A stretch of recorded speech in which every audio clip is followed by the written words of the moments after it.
hi-tunezradio 1000.1 FM.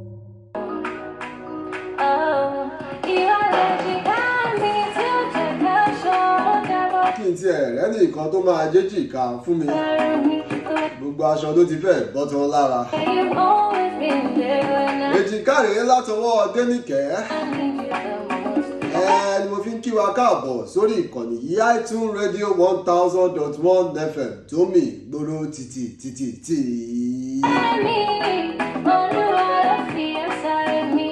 Bí tí ìyorúkọ mi padà Ìtùnúolúwa ni mò ń jẹ́ Adékúnlé bàbá tó bí mi lọ́mọ. Èmi lọ́mọ àṣàlẹ̀ jẹ̀jẹ̀ ìbẹ́ni tí ò lóbìnrin àtaya àtàlẹ̀ obìnrin ṣáà ní gbogbo wọn.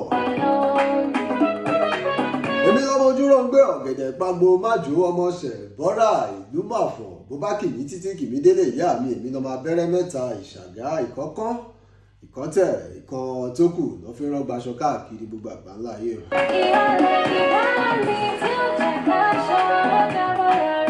Ọlọ́run tí ẹ̀ ṣe wa ti fẹ́ bọ́. Gbogbo pọ̀pọ̀ ṣùṣù ọ̀rọ̀ ọ̀fẹ́ yìí ní February ó ti lágbára jù. Ìrẹsọ̀ yìí pọ̀ jù kí ló dé? Take am easy now.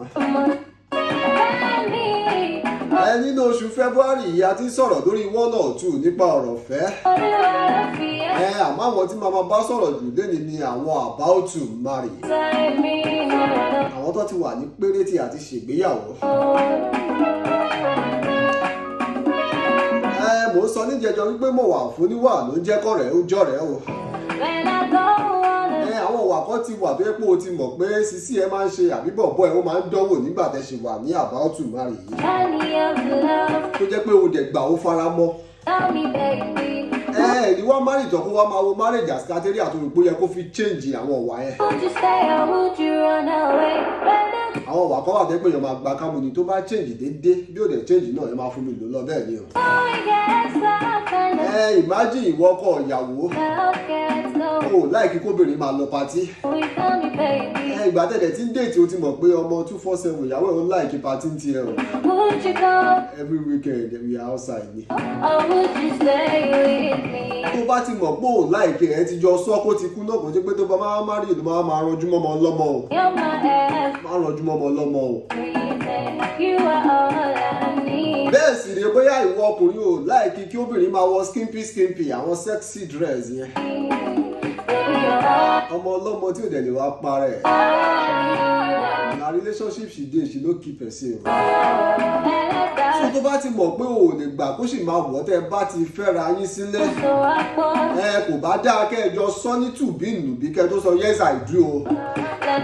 Mi ò lè wá aráṣọ ẹbí 80k kí wọ́n sọ pé ẹ dá mẹ́dìrú láàrin ọdún kan àbúṣù mẹ́fà o. Refund mi o. Ìwọ obìnrin náà ò dẹ̀ mọ̀ pé ọkọ ẹ ó máa ń ṣe ìgboro ni. Mi ò fẹ́ gbọ́ my husband cheat on me o mọ̀ pé kò tí ì rẹ́dì ló fẹ́ mi sílẹ̀.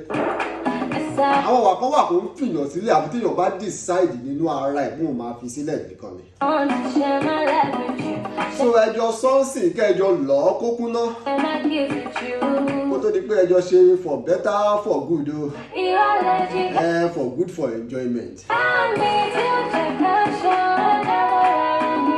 Mo ní ẹjọ́ máa ṣe dáadáa ká máa já receipt rẹ̀ pamọ́ nítorí èyí kọ́ nítorí ọ̀la ni. Ìtùnúolúwa lèmi jẹ́ Adékúnlé ni bàbá tó bí mi lọ́mọ. Mo sún lẹ́yìn mo fi signation gbà nídìí. Ire o.